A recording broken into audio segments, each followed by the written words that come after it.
Jesús dijo que era manso y humilde, pero el idioma griego revela algo que nadie te contó. Eso no tiene nada que ver con debilidad. Todo lo contrario. Hay una palabra en el idioma griego que Jesús usó para describirse a sí mismo y que casi nadie en las iglesias ha explicado con honestidad. Una sola palabra. Y cuando la entiendes de verdad, cambia para siempre la manera en que oras, en que sirves y en que te relacionas con Dios. Eso es lo que vamos a descubrir hoy juntos. Mateo capítulo 11, versículo 29 dice así: «Llevad mi yugo sobre vosotros y aprended de mí, que soy manso y humilde de corazón, y hallaréis descanso para vuestras almas». ¡Qué promesa tan profunda! ¡Qué invitación tan diferente a todo lo que el mundo nos ofrece! Jesús no dijo, «Venid a mí porque soy poderoso». No dijo, «Venid porque tengo todas las respuestas». Él dijo, «Venid a mí porque soy manso y humilde de corazón». Pero, ¿qué significa realmente eso? ¿Cuántas veces escuchamos esas palabras y asentimos con la cabeza sin comprender el peso eterno que hay detrás de ellas? Durante siglos, creyentes sinceros han pasado por alto la riqueza escondida en esas dos palabras, manso y humilde. No porque sean personas superficiales, sino porque nadie se tomó el tiempo de abrir el texto original para que la Escritura hablara en su propio idioma. Charles Haddon Spurgeon, aquel predicador que sacudió a Londres con la palabra de Dios en el siglo XIX, decía algo que resuena con fuerza hasta el día de hoy, que la Biblia es como un río profundo donde el cordero puede vadear y el elefante puede nadar. Hay profundidades en las Escrituras que no se revelan a primera vista. Hay tesoros enterrados bajo cada letra del texto sagrado que esperan al corazón dispuesto a excavar, y esta es una de esas profundidades. La palabra griega traducida como manso en ese versículo es praus, y la palabra traducida como humilde es tapeinos. Cuando Jesús habló esas palabras a sus discípulos en la Palestina del primer siglo, cada persona que lo escuchó entendió algo mucho más específico, mucho más poderoso, mucho más transformador de lo que nosotros captamos hoy con una lectura rápida, porque los idiomas no son solo sistemas de comunicación. Los idiomas son ventanas al alma de un pueblo, a su historia, a su manera de entender la realidad. Spurgeon también insistía en que el predicador que no estudia la palabra es como el viajero que pretende llegar a su destino sin conocer el camino. Podemos repetir versículos toda la vida y jamás dejar que esos versículos nos transformen si no nos detenemos a preguntar, ¿qué quiso decir Dios exactamente aquí? ¿Qué entendieron los que lo escucharon por primera vez? Esa es la pregunta que abre las puertas de la comprensión espiritual genuina. Y hoy, precisamente hoy, vamos a hacer esa pregunta con fe y con honestidad, porque entender lo que Jesús quiso decir con manso y humilde no es un ejercicio académico, no es una clase de idiomas. Es un encuentro con el corazón mismo de Cristo. Es una revelación que toca directamente el modo en que vivimos nuestra fe, el modo en que enfrentamos las pruebas, el modo en que nos relacionamos con las personas que nos rodean. El apóstol Pablo, en Filipenses 4, versículo 5, dice, «Vuestra gentileza sea conocida de todos los hombres». La palabra que usa Pablo allí, en el original griego, está profundamente conectada a la raíz de praus. No es casualidad. El Espíritu Santo, que inspiró cada letra de la Escritura, tejió en el idioma griego una coherencia espiritual que se despliega ante nosotros cuando nos tomamos el tiempo de mirar con ojos atentos. Entonces, antes de que avancemos hacia la revelación de lo que estas palabras significan en su idioma original, quiero que te detengas un momento. Quiero que pienses en alguien que conoces, o quizás en ti mismo, que ha confundido la mansedumbre con la debilidad, que ha pensado que ser humilde significa ser invisible, callado, oprimido, que ha creído que un cristiano manso es alguien que no tiene voz, que acepta todo sin discernimiento, que nunca se levanta. Esa confusión ha hecho un daño inmenso en el cuerpo de Cristo, y hoy vamos a comenzar a deshacer ese daño, porque lo que el griego revela sobre la mansedumbre de Jesús no tiene nada que ver con la debilidad, tiene todo que ver con una fortaleza que el mundo no comprende, una fortaleza que nace de adentro, una fortaleza que solo puede cultivarse en la presencia de Dios. Y esa es precisamente la fortaleza que Jesús quiere darte a ti hoy. Si aún no te has suscrito a este canal, hazlo ahora. Aquí compartimos estas reflexiones con regularidad, porque creemos que la palabra de Dios merece ser explorada en su profundidad. Y si sientes que tu vida espiritual necesita un reinicio, que tu intimidad con Dios se ha enfriado con el tiempo, hay algo que quiero compartirte. Tenemos un recurso llamado 21 días para restaurar tu intimidad con Dios. Es un ebook que puede acompañarte en un proceso real de renovación espiritual. Puedes adquirirlo en el enlace del primer comentario fijado debajo de este video. No es publicidad, es simplemente algo que nació del mismo corazón que produce este contenido, pensando en ti. La palabra praus en el griego antiguo no era una palabra religiosa en su origen. Era una palabra que se usaba en contextos muy concretos de la vida cotidiana. Y uno de los contextos más frecuentes donde aparecía era en el entrenamiento de animales de guerra, especialmente caballos. Un caballo que había sido domado, que había aprendido a responder al jinete, que tenía toda su fuerza bajo control, era descrito con la palabra praus. Detente un momento y deja que esa imagen entre en tu corazón. Un caballo de guerra no es un animal débil, es uno de los seres más poderosos que existen en la naturaleza. Sus músculos, su velocidad, su capacidad de impacto son extraordinarios, pero un caballo sin domar es peligroso, impredecible, inútil para la batalla. El entrenamiento no destruye su fuerza. Lo que hace el entrenamiento es ponerla bajo la autoridad del jinete. Y eso, precisamente eso, es lo que los griegos llamaban praus. Entonces, cuando Jesús dijo «soy manso», lo que estaba declarando en el idioma de su tiempo no era «soy débil», no era «soy callado y no tengo carácter». Lo que Jesús estaba declarando era algo infinitamente más profundo. Tengo todo el poder del cielo y de la tierra, y ese poder está completamente bajo la autoridad del Padre. Esa es la mansedumbre de Cristo, fuerza perfectamente sometida, poder perfectamente orientado. El Salmo 45, versículo 4 dice: «En tu gloria sé prosperado, cabalga sobre palabra de verdad, de humildad y de justicia». El rey que el salmista describe es poderoso y victorioso, pero su poder va acompañado de humildad y justicia. No son contradictorios, son inseparables. El poder verdadero y la mansedumbre verdadera no se oponen, se completan. Y esto cambia completamente la manera en que entendemos el llamado de Jesús a ser mansos. Él no nos está llamando a ser personas sin criterio, sin fuerza, sin capacidad de respuesta ante la injusticia. Nos está llamando a algo mucho más exigente que eso.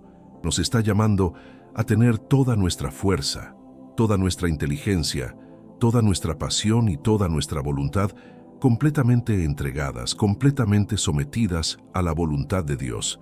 Eso es infinitamente más difícil que simplemente callarse. ¿Cuántas personas han confundido la mansedumbre con la pasividad? ¿Cuántos creyentes han pensado que ser mansos significa no defenderse nunca, no hablar cuando deben hablar, no actuar cuando deben actuar? Y han usado esa falsa interpretación para justificar la inacción frente a la injusticia, el silencio frente al error, la conformidad frente a lo que Dios mismo rechaza. Eso no es mansedumbre bíblica. Eso es una distorsión que el enemigo ha introducido en la iglesia para neutralizar a los creyentes. Moisés es descrito en Números 12, versículo 3, como el hombre más manso de toda la tierra. Y sin embargo, ese mismo Moisés confrontó al faraón de Egipto cara a cara. Ese mismo Moisés destruyó las tablas de la ley cuando vio la idolatría del pueblo. Ese mismo Moisés intercedió con una intensidad tremenda delante de Dios en favor de Israel. La mansedumbre de Moisés no era pasividad. Era una fuerza completamente rendida a Dios, que actuaba exactamente cuando Dios decía actuar, y se detenía exactamente cuando Dios decía detenerse. Esa es la imagen que el griego nos devuelve. El creyente manso no es el que nunca reacciona, es el que ha aprendido a responder al Espíritu Santo con la misma fidelidad con que el caballo de guerra responde al jinete. Sus emociones no lo gobiernan, su orgullo no lo gobierna, su miedo no lo gobierna. es Dios quien lo gobierna. Y desde esa rendición nace una paz que el mundo no puede dar ni comprender. El apóstol Santiago en el capítulo 1, versículo 21 de su carta dice: «Por lo cual, desechando toda inmundicia y abundancia de malicia, recibid con mansedumbre la palabra implantada, la cual puede salvar vuestras almas». Fíjate en la expresión, recibid con mansedumbre. El corazón manso es el corazón que ha dejado de pelear con Dios, que ha dejado de resistir la palabra, que ha soltado el control y ha dicho: «Señor, tuya es la última palabra». Y ese gesto, ese acto de soltar el control, no es un acto de derrota, es el acto más valiente que un ser humano puede realizar, porque nuestra naturaleza caída quiere controlar todo, quiere entender todo antes de obedecer, quiere garantías antes de confiar. La mansedumbre bíblica va en la dirección contraria. Dice: confío aunque no entiendo, obedezco aunque no veo el camino completo, suelto porque sé que el Padre es fiel. Esa es la fuerza que Jesús quiere despertar en ti, no la fuerza que nace del orgullo ni la que nace del miedo, la fuerza que nace de haber entregado todo a manos del Dios que nunca falla. Esa mansedumbre transforma familias, restaura matrimonios, sana heridas que parecían imposibles de sanar, no porque sea una técnica, sino porque es el carácter mismo de Cristo formándose en nosotros. Y cuando esa imagen del caballo domado se asienta en tu corazón, algo cambia. Empiezas a ver las pruebas de otra manera, empiezas a ver a las personas difíciles de otra manera, empiezas a entender que Dios no te está pidiendo que desaparezcas, sino que te sometas, que no te está pidiendo que no tengas voz, sino que tu voz sea guiada por su Espíritu, que no te está pidiendo que seas menos, sino que seas completamente suyo. Esta es apenas la primera capa de lo que estas palabras contienen, porque todavía nos falta explorar la segunda palabra que Jesús usó, humilde. Y lo que el griego revela allí es igualmente transformador, igualmente poderoso, igualmente capaz de cambiar la manera en que te entiendes a ti mismo delante de Dios. La segunda palabra que Jesús usó en Mateo 11, versículo 29 es tapeinos. Y esta palabra tiene una historia igualmente poderosa. En el mundo greco-romano del primer siglo, tapeinos no era una palabra de honor. Era una palabra que describía a alguien de baja posición social, a alguien sin influencia, sin recursos, sin reconocimiento. Era, en muchos sentidos, una palabra que la cultura de ese tiempo usaba con desprecio. Y precisamente por eso, cuando Jesús la tomó y la aplicó a sí mismo, estaba haciendo algo revolucionario. Estaba tomando una palabra que el mundo usaba para humillar y convirtiéndola en una descripción del corazón del Hijo de Dios. Estaba diciéndole a cada persona que lo escuchaba: lo que el mundo desprecia, el cielo lo estima; lo que la cultura rechaza, el reino de Dios lo celebra. Y eso, amigo y amiga, es una declaración que sacude los fundamentos de todo sistema humano de valores. Pablo lo explica con una claridad asombrosa en Filipenses 2, versículos 5 al 8. Haya, pues, en vosotros este sentir que hubo también en Cristo Jesús, el cual, siendo en forma de Dios, no estimó el ser igual a Dios como cosa a que aferrarse, sino que se despojó a sí mismo, tomando forma de siervo, hecho semejante a los hombres. Y estando en la condición de hombre, se humilló a sí mismo, haciéndose obediente hasta la muerte, y muerte de cruz. Medita en eso, el que era igual a Dios, el que sostenía el universo con la palabra de su poder, el que había existido desde antes de que el tiempo comenzara. Ese mismo Señor eligió descender, eligió vaciarse, eligió tomar la posición más baja posible, no porque fuera forzado a hacerlo, sino porque amó. La humildad de Jesús no fue una circunstancia, fue una decisión tomada desde la plenitud del amor, y eso transforma completamente lo que significa ser humilde.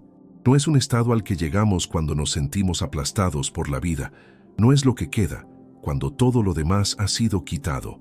La humildad bíblica es una elección activa y consciente de colocarnos en el lugar correcto delante de Dios y delante de los demás.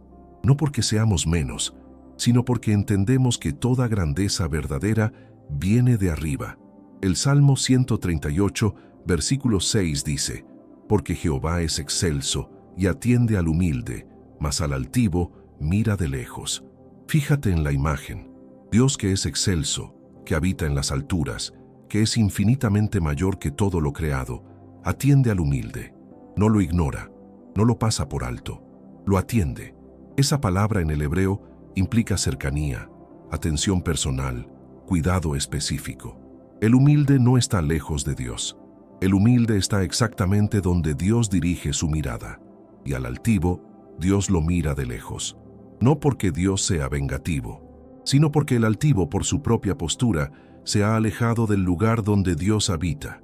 El orgullo crea distancia, la humildad crea cercanía, así de simple y así de profundo. Ahora bien, hay algo en la palabra tapeinos que muchos no han explorado y que resulta especialmente poderoso para nosotros hoy. Los filósofos griegos anteriores a Cristo usaban este término para describir también a quien reconocía sus propios límites con honestidad.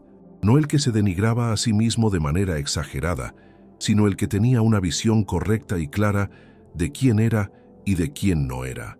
El humilde, en ese sentido, es el que no necesita fingir ser más de lo que es, el que no necesita inflar su imagen para sentirse valioso. ¿Cuánta energía gastamos tratando de parecer más de lo que somos? ¿Cuánto peso cargamos intentando mantener una imagen que Dios nunca nos pidió mantener? La humildad que Jesús describe no es una carga, es una liberación. Es soltar el peso de la actuación, de la apariencia, de la comparación constante con los demás. Es pararse delante de Dios y decir: aquí estoy, con todo lo que soy y con todo lo que no soy, y es suficiente, porque tú me completas. El apóstol Pedro, en su primera carta, capítulo 5, versículo 5, escribe: Dios resiste a los soberbios y da gracia a los humildes. Esta es una de las afirmaciones más serias de toda la Escritura. Dios resiste, no ignora, no simplemente se aparta. Resiste activamente al soberbio y da gracia al humilde. La gracia no es solo el perdón de los pecados, la gracia es el favor de Dios, la capacidad de hacer lo que naturalmente no podríamos hacer, la provisión sobrenatural que transforma vidas ordinarias en testimonios extraordinarios. Entonces, la humildad no es una virtud menor, periférica, optativa para el creyente avanzado. Es la puerta de entrada a la gracia de Dios. Es la postura que abre el cielo sobre tu vida. Y Jesús, al describirse como humilde de corazón, no estaba siendo modesto. Estaba revelando el secreto de su vida en la tierra, que toda la gloria que manifestó, todo el poder que operó, todo el amor que derramó, fluyó a través de un corazón completamente rendido al Padre. Y eso es lo que Él quiere reproducir en ti. No quiere que imites la humildad desde afuera, como una actuación espiritual. Quiere que la humildad nazca desde adentro, desde un corazón que ha sido transformado por el encuentro con su amor. Porque cuando conoces de verdad quién es Dios y cuánto te ama, el orgullo pierde su poder. No tienes que esforzarte por ser humilde. Te vuelves humilde naturalmente, como consecuencia de haber estado en su presencia. Y ahora que hemos comprendido lo que significan estas dos palabras por separado, praus y tapeinos, es momento de ver cómo actúan juntas. Porque Jesús no las usó por separado, las unió, las presentó como una sola realidad, y esa unión revela algo sobre el carácter de Cristo que tiene el poder de redefinir completamente tu vida espiritual. Jesús no dijo simplemente, soy manso, tampoco dijo simplemente, soy humilde. Dijo las dos cosas juntas, en una sola declaración, como si fueran inseparables. Y en el idioma griego, esa unión no es accidental, es teológica, es intencional. Es una fotografía del corazón de Cristo, tomada con la precisión de quien conoce exactamente lo que quiere mostrar. La mansedumbre, como vimos, habla de la fuerza bajo control. Es la dimensión externa del carácter de Cristo, la que se manifiesta en cómo Él respondía a las personas, a las presiones, a las provocaciones, a las injusticias. Y la humildad habla de la postura interna del corazón, la que define cómo Él se veía a sí mismo en relación con el Padre. Una es la forma en que Cristo actuaba hacia afuera, la otra es la raíz desde donde brotaba todo lo que hacía, y cuando las dos se unen, producen algo que el mundo no puede fabricar con ninguna filosofía ni con ninguna disciplina humana. Producen un carácter que puede estar rodeado de gloria sin volverse arrogante y rodeado de sufrimiento sin volverse amargo. Un carácter que puede recibir la adoración de las multitudes un día y lavar los pies de sus discípulos al día siguiente, sin que nada en su interior cambie. Ese es el carácter de Cristo, y ese es el carácter al que somos llamados. Juan 13, versículos 14 y 15 recoge ese momento eterno. Pues si yo, el Señor y el Maestro, he lavado vuestros pies, vosotros también debéis lavaros los pies los unos a los otros. Porque ejemplo os he dado, para que como yo os he hecho, vosotros también hagáis. El que sostenía los cielos con su palabra, tomó una toalla. No porque tuviera que hacerlo, sino porque quiso hacerlo. Esa es la unión perfecta de praus y tapeinos en acción. Ahora piensa en tu propio corazón por un momento. ¿Cuántas veces has sentido que la mansedumbre y la humildad son virtudes que se contradicen con tu fortaleza, con tu identidad, con tu valor como persona? ¿Cuántas veces has pensado que si eres demasiado manso, los demás se aprovecharán de ti? Que si eres demasiado humilde perderás el respeto que mereces. Esos temores son reales y merecen una respuesta honesta desde la palabra. La respuesta que la Escritura da es esta: la mansedumbre y la humildad bíblicas no te hacen vulnerable ante los hombres, te hacen poderoso delante de Dios, y el poder que viene de Dios es el único poder que verdaderamente protege, que verdaderamente sostiene, que verdaderamente edifica algo eterno. El orgullo construye sobre arena, la humildad construye sobre roca, y cuando vienen los vientos, y siempre vienen, solo una de esas construcciones permanece. Mateo 7, versículos 24 y 25, lo dice con una imagen que no se olvida. Cualquiera pues que me oye estas palabras y las hace, le compararé a un hombre prudente que edificó su casa sobre la roca. Descendió lluvia, y vinieron ríos, y soplaron vientos, y golpearon contra aquella casa, y no cayó, porque estaba fundada sobre la roca. La casa sobre la roca no es la del que más gritó, ni la del que más impresionó, ni la del que más acumuló. Es la del que oyó y obedeció, la del que fue manso suficiente para recibir la palabra y humilde suficiente para doblar su voluntad ante ella. Hay algo más en esta unión que necesitamos ver con claridad. Jesús no dijo, soy manso y humilde en mis acciones. Dijo, soy manso y humilde de corazón. La ubicación es todo, porque lo que está en el corazón eventualmente sale. Lo que no está en el corazón eventualmente también se nota. Puedes actuar con mansedumbre durante un tiempo si tienes suficiente disciplina. Pero si el corazón no ha sido transformado, en algún momento la presión va a revelar lo que realmente hay adentro. Por eso el trabajo de Dios en nosotros no es solo conductual, no es solo enseñarnos a comportarnos de cierta manera. Es un trabajo de transformación desde adentro. Ezequiel 36, versículo 26 dice, «Os daré corazón nuevo, y pondré espíritu nuevo dentro de vosotros, y quitaré de vuestra carne el corazón de piedra, y os daré un corazón de carne». Dios no quiere modificar tu comportamiento superficial, quiere darte un corazón nuevo, un corazón que sea naturalmente manso, porque ha sido tocado por su amor, un corazón que sea naturalmente humilde, porque ha visto su gloria. Y esa transformación no ocurre de golpe, ocurre en el proceso, ocurre en la oración diaria, en la lectura de la palabra, en las pruebas que Dios permite para quemar lo que no necesitamos y afinar lo que sí. Ocurre en cada momento en que elegimos responder como Cristo respondería, aunque todo en nosotros quiera responder de otra manera. Cada una de esas elecciones es un ladrillo en la construcción del carácter que Dios está formando en ti. Y aquí está algo que quiero que lleves contigo desde hoy. La mansedumbre y la humildad no son el punto de llegada del camino cristiano, son el camino mismo, son la atmósfera en la que todo lo demás crece. La fe crece mejor en un corazón humilde. El amor se expresa mejor a través de manos mansas. La sabiduría habita más profundamente en el que sabe que no lo sabe todo, y la unción de Dios fluye con mayor libertad a través del que se ha rendido completamente. Jesús dijo, «Aprended de mí». No dijo, «Admírenme desde lejos». Dijo, «Aprended». Lo que Él tiene en su corazón, lo que Él es en su carácter, puede ser aprendido, puede ser recibido, puede ser formado en ti por la gracia del Espíritu Santo. Y en el momento en que comienzas ese aprendizaje con honestidad y con hambre, algo en tu vida comienza a cambiar de una manera que ni tú mismo puedes explicar completamente. Pero hay una dimensión práctica de todo esto que todavía no hemos tocado.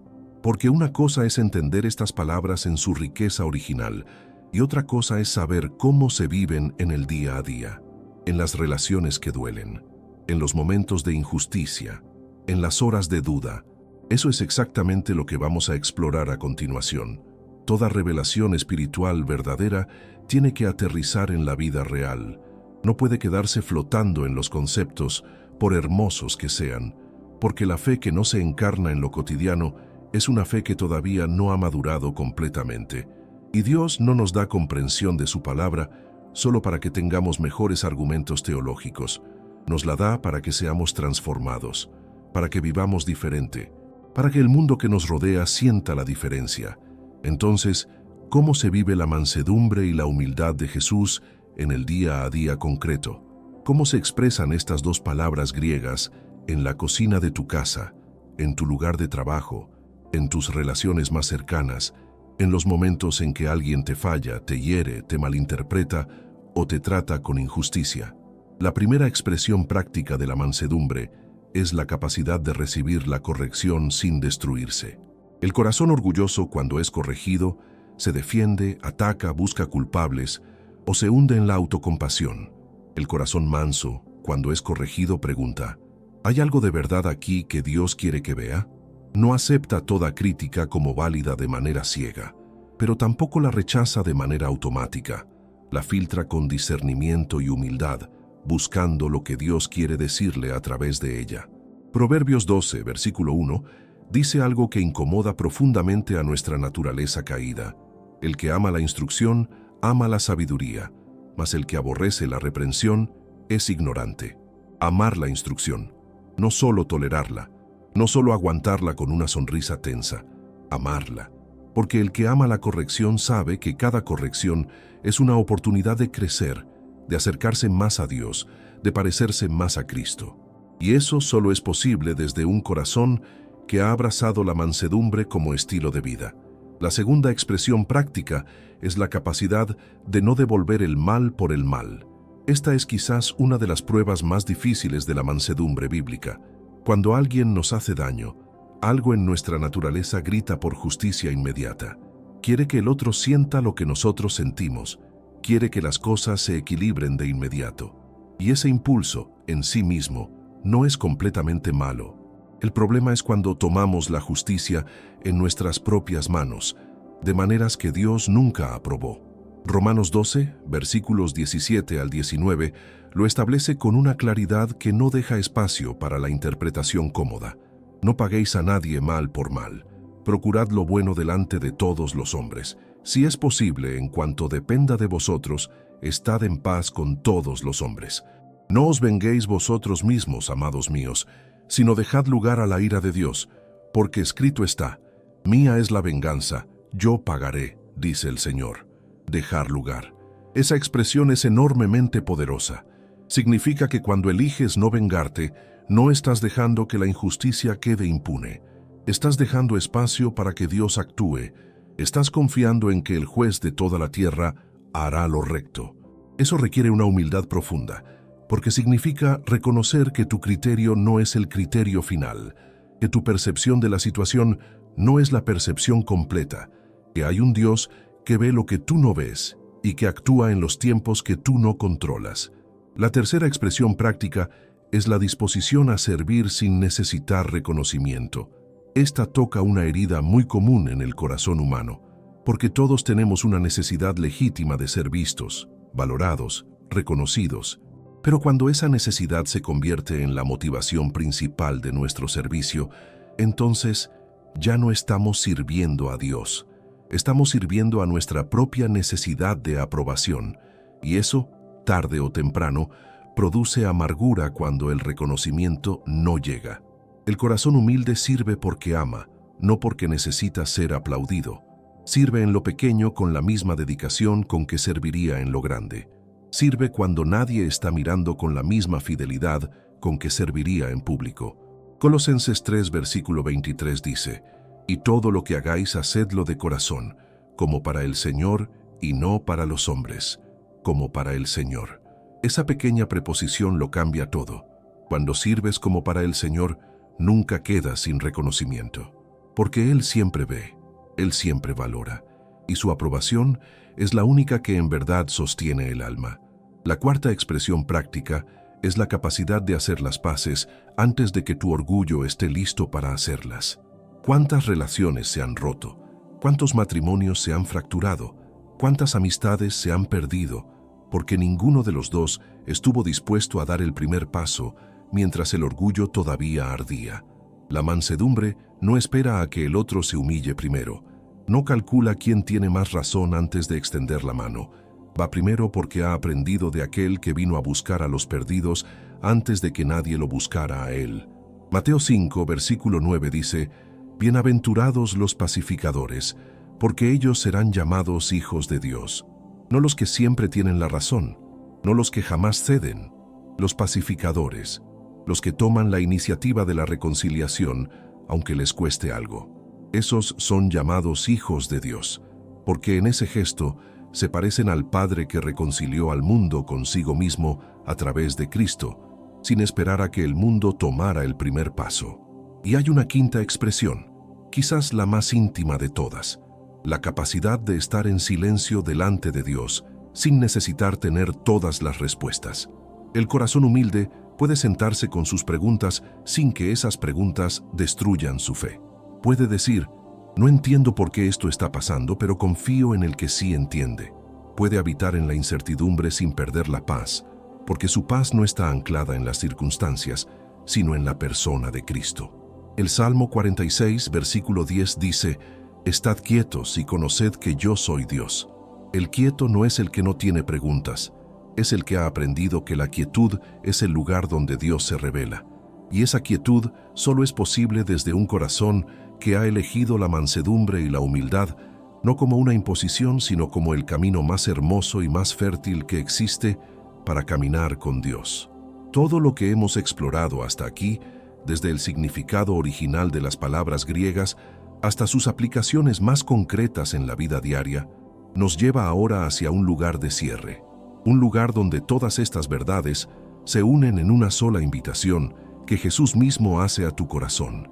Jesús dijo: «Aprended de mí, que soy manso y humilde de corazón, y hallaréis descanso para vuestras almas». No prometió fama, no prometió comodidad, prometió descanso. El descanso más profundo que existe, el del alma que ha dejado de pelear contra Dios y ha elegido parecerse a Cristo. Ese descanso es tuyo hoy, si abres el corazón y dices sí a este camino. Gracias de corazón por haber llegado hasta aquí. Si este mensaje tocó algo en ti, déjalo en los comentarios.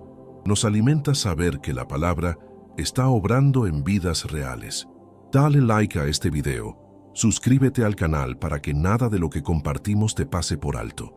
Y si quieres profundizar tu intimidad con Dios, puedes adquirir nuestro ebook 21 días para restaurar tu intimidad con Dios en el enlace del primer comentario fijado. Los próximos videos ya están esperándote en pantalla.